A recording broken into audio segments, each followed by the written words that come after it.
Olá, tudo bem com vocês? Eu espero que sim. Para a gente começar, gostaria de convidar a todos a fechar os olhos num momento de elevação, para que a gente possa entrar em sintonia com toda a espiritualidade amiga que está conosco.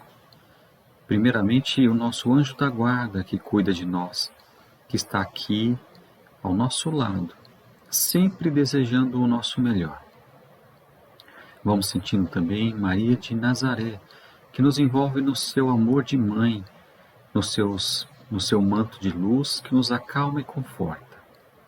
Ela nos leva à presença do seu Filho, nosso Mestre Jesus, que nos recebe com um abraço de amor e carinho, que nos acalma, que acerena todo o nosso espírito. Jesus então coloca as suas mãos sobre nossas cabeças, nos abençoando e nos leva à presença de Deus, nosso Pai, a qual só temos a agradecer a Ele por tudo o que tem feito em nossas vidas. E como forma de gratidão, vamos entregando a Deus a prece que Jesus nos ensinou. Pai nosso que estás no céu, santificado seja o vosso nome. Venha a nós o vosso reino, seja feita a vossa vontade, assim na terra como nos céus. E o pão nosso de cada dia dá-nos hoje, e perdoai as nossas ofensas, assim como nós temos perdoado aqueles que nos têm ofendido. E não nos deixeis cair em tentação, mas livrai-nos de todo o mal. Que assim seja, graças a Deus. Bem, o evangelho desta noite, ela está relacionado com uma passagem de Jesus que está no evangelho de Mateus. E essa passagem ela é interessante porque ela fala, ela tem uma ligação com as nossas escolhas, as escolhas que nós fazemos hoje. Essa passagem no livro de Mateus, Jesus ele diz para os apóstolos assim: porque o Filho do Homem virá na glória do seu Pai, com seus anjos, e dará a cada um segundo as suas obras. Esse trecho que eu queria destacar: a cada um segundo as suas obras. Isso é interessante, Jesus colocando isso, porque nós nesse momento que nós vivemos de humanidade, vocês podem perceber que nós temos hoje o nosso livre-arbítrio, a possibilidade de fazer as nossas escolhas. Às vezes são escolhas tão simples, às vezes são escolhas mais complexas, mas a gente tem hoje essa condição que foi dada por Deus no momento que a gente conquistou a razão, a racionalidade. Então é um pacote, razão mais livre-arbítrio, a liberdade de escolher. E dentro das escolhas, das muitas escolhas que nós podemos fazer, a gente escolhe também, a gente pode escolher entre fazer o bem e fazer o mal. Então quando a gente olha a humanidade, a gente vê muitas pessoas que são pessoas do bem, que fazem o bem, que buscam a paz, que cultivam o amor. E a gente vê outras pessoas que elas que fazem exatamente o contrário. Semeiam o mal, provocam o mal do outro para que, de alguma forma, ela seja beneficiada. Acaba destruindo a vida do outro para que ela tenha um pouco mais de poder, de riqueza. É o mal sendo semeado. Mas o a cada um segundo suas obras está dizendo exatamente algo que nos chama a nossa responsabilidade.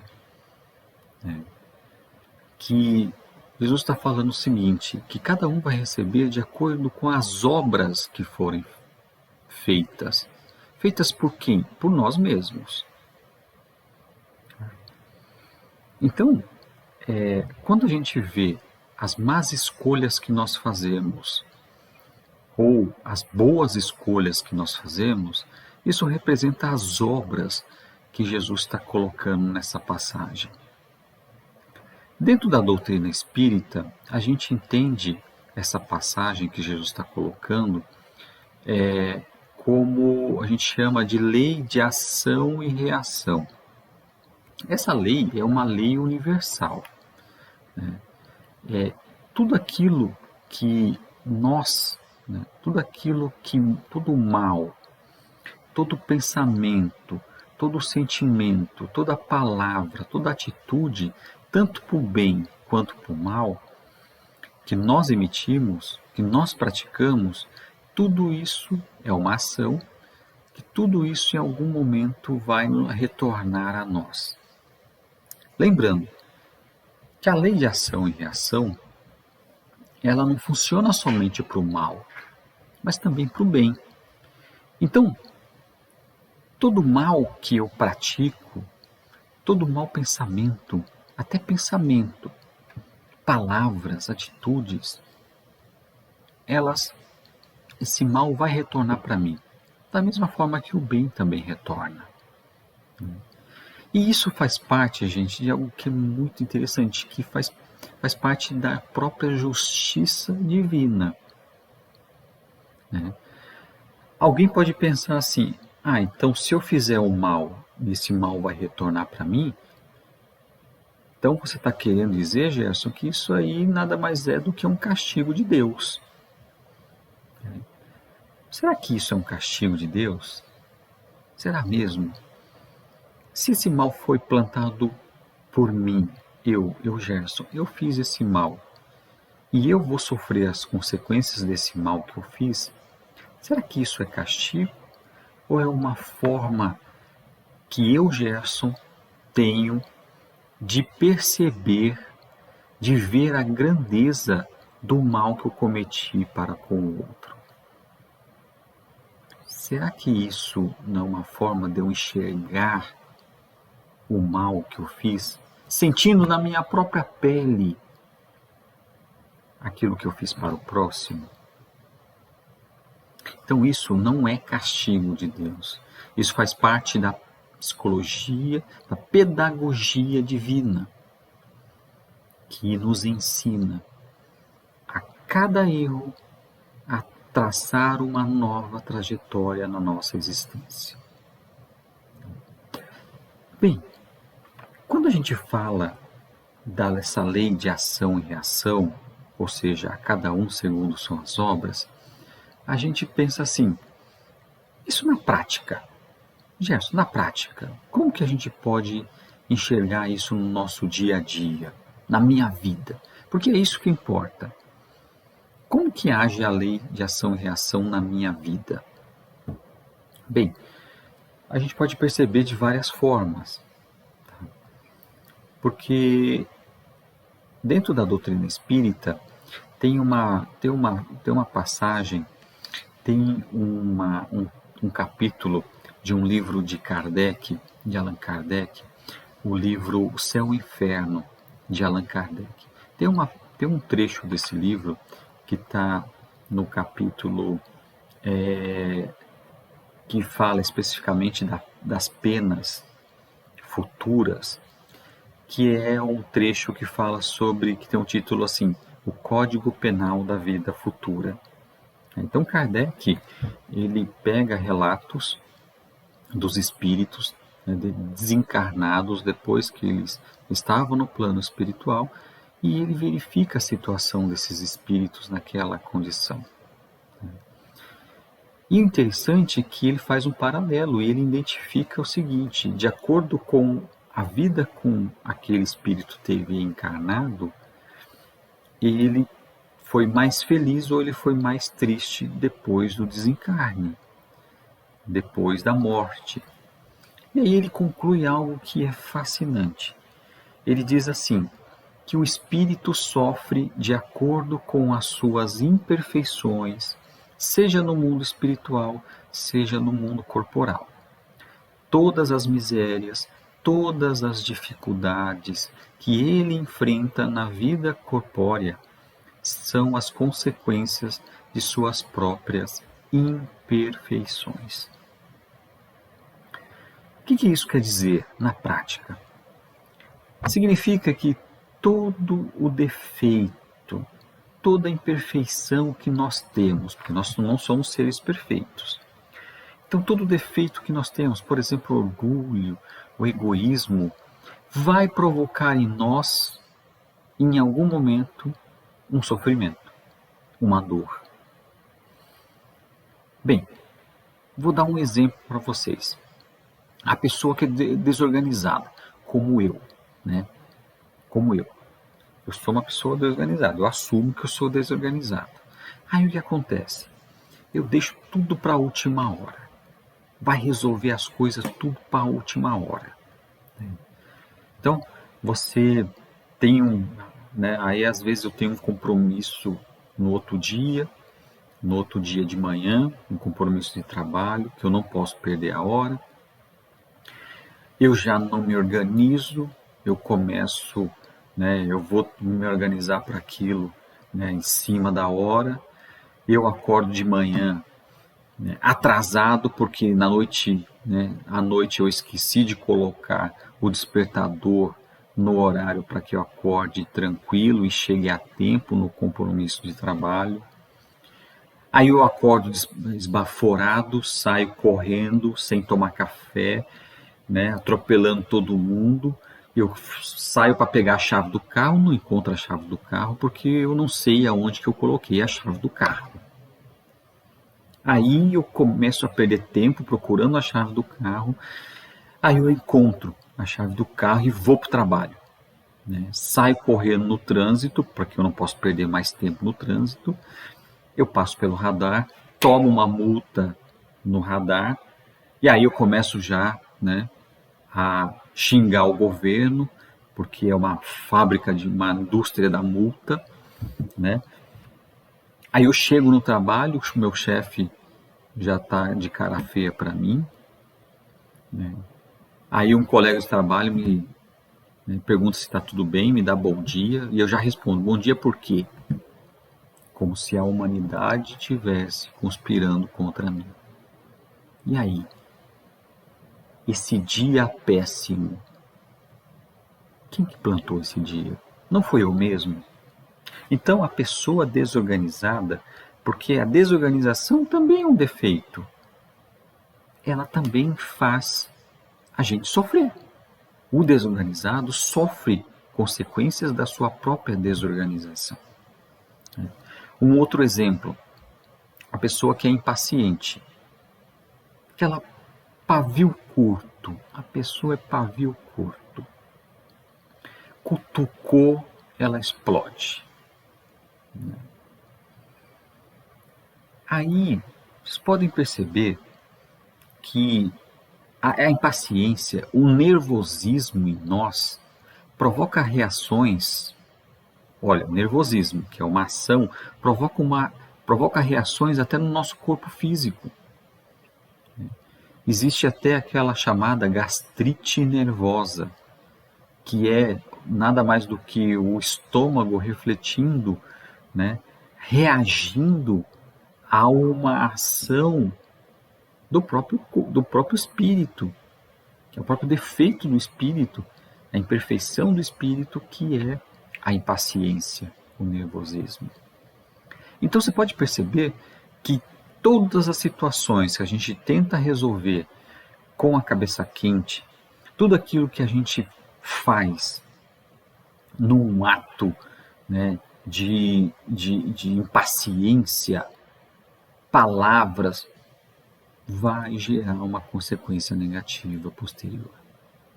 Perceba, analise você mesmo, né, os seus atos, que eu estou analisando os meus, e isso é real. Mas da mesma forma, toda aquela situação, todo o sentimento, tudo aquilo que a gente já traz como virtude para dentro de nós, já é algo que nos traz felicidade. Porque da mesma forma que um defeito, uma imperfeição que a gente tem, traz um sofrimento para nós, também as virtudes que nós colecionamos, que nós conquistamos na nossa vida, também vão trazer para a gente felicidade, alegria, bem-estar. Então você pode perceber, né, aquela pessoa que fala assim, nossa, esse cara é sereno, é tranquilo, pode estar o mundo desabando em volta dele, um monte de problema, ele vai lá com tranquilidade, uma palavra que traz serenidade para aquele momento, sabe? Então, a pessoa está num nível de tranquilidade que já o externo já não abala mais ela, ou não abala tanto quanto poderia abalar. Então ela já se sente, é como se ela não tem mais nenhuma ação negativa que depois vai refletir para ela com uma outra reação negativa. Ela não. Né? Ela toma uma fechada no trânsito, ela poderia, né, ter uma atitude totalmente negativa, xingando, né, buzinando, saindo nervosa, cantando pneu, discutindo no trânsito. Não, ela fala assim, olha, essa pessoa errou, né, nossa, vai entender, vai saber por que essa pessoa fez isso, me fechou. Às vezes ela está aprendendo agora a dirigir, ela não tem tanta habilidade assim. E ela segue o caminho dela, de forma tranquila, sem mágoa, sem ressentimento, sem sofrimento. Aí tem um ponto que é interessante, porque esses são exemplos que são simples para a nossa vida, mas exemplos simples da lei de ação e reação, mas a lei de ação e reação está em todos os momentos da nossa vida, está também dentro da nossa família. Os nossos familiares que estão conosco hoje são efeitos também, são reações, né, por ações que cometemos também no passado. Porque, não se engane, as pessoas que estão ao nosso lado hoje, dentro da nossa família, também têm um porquê. Não estão por acaso do nosso lado. Se eles estão conosco, é porque nós temos ainda, né, essas pessoas que estão conosco no nosso mesmo ambiente familiar, a gente precisa, né, elas foram atraídas e nós fomos atraídos para esse convívio por ações que foram cometidas em outras encarnações. E a reação qual é hoje? A reação é estar juntos novamente. Para quê? Para que aqueles problemas do passado possam ser solucionados, possam ser harmonizados. Isso é a grandeza da misericórdia de Deus. Então, quando a gente olha para dentro da nossa família, a gente sempre está desejando a paz para o nosso lar. A gente sempre está desejando um paz sereno, tranquilo. Mas será que nós estamos cultivando, nós estamos semeando, melhor dizer, nós estamos semeando essa paz que nós queremos colher dentro da nossa casa? Ou será que a gente está semeando mais discórdia, mais discussão, mais desequilíbrio dentro do nosso lar e está querendo a paz? Todos nós também, dentro do nosso lar, a gente está querendo colher o cuidado, o carinho dos nossos familiares para conosco. Mas em nós, será que nós estamos semeando esse mesmo amor, esse mesmo carinho em cada um deles?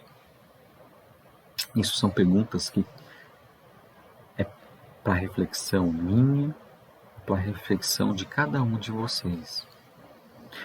Mas para a gente terminar, eu queria destacar um convite que Jesus fez para nós há 2000 anos atrás. E ele continua fazendo esse convite. Ele disse assim, isso há 2000 anos atrás. Ele disse, sede perfeitos como é perfeito o vosso Pai, que estás nos céus. Olha só.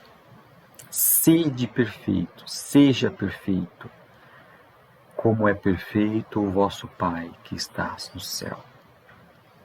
Bem, esse convite de Jesus não é um convite profundo, porque Jesus, ele também sabe que a nossa felicidade, ela está ligada com a nossa perfeição, a perfeição nossa moral.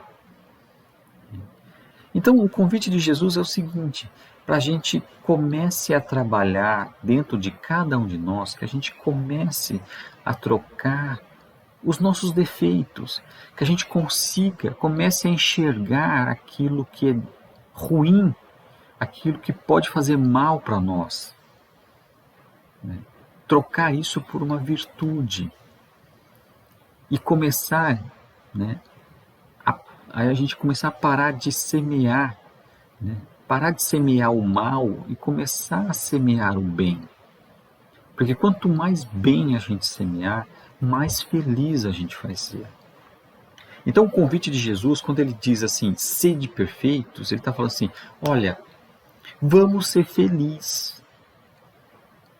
Vamos ser felizes. Vamos ser perfeito como é perfeito o nosso Pai Celestial, porque só assim a gente vai ser cada vez mais feliz. Esse é o grande convite que Jesus faz para a gente. Então, que a gente possa lembrar, que a gente possa levar para o nosso dia a dia essa vontade de ser um pouquinho melhor do que nós fomos, né, ontem. Que a gente possa enxergar em nós aquilo que precisa ser mudado. Seja o egoísmo, né, o orgulho que causa tanto mal, o nervosismo, a inveja. Tudo isso, né, e muito mais, está causando mal para nós mesmos. E cada coisinha, cada centímetro que a gente caminhar no caminho do bem, isso vai retornar para nós. Porque isso é da lei de Deus. E a gente vai ficar cada vez mais próximo de Deus nesse momento. E, consequentemente, a felicidade mais próxima também. Então, convido a todos a fechar os olhos novamente, em gratidão a toda a equipe espiritual que esteve conosco, agradecendo a Maria de Nazaré, a Jesus e principalmente a Deus, por tudo que tem feito por nós. E vamos vibrando, vamos desejando melhor a toda a humanidade, a todos os países em guerra. Vamos desejando melhor a todos aqueles que sofrem nos hospitais, abandonados nas ruas, nos orfanatos, nas casas de repouso. Vamos vibrando por toda a humanidade, todos os nossos irmãos em sofrimento. E vamos vibrando, pedindo permissão a Deus para vibrar, para desejar o melhor a todos os nossos familiares, os nossos parentes e amigos. E vamos pedindo que Deus, nesse momento, abençoe também a nossa vida. Que possamos seguir nessa jornada, que possamos entender, praticar as virtudes que vão fazer a gente mais feliz. Que a gente possa semear hoje uma vida de paz, de harmonia, que vai ser colhida lá na frente. Que o Pai possa nos dar esse entendimento. Muito obrigado, Pai, por esse momento. Que a sua paz e o seu infinito amor continue nas nossas vidas, hoje e sempre. Graças a Deus. Então, muita paz e muita luz a você e que possamos seguir nessa jornada até Deus.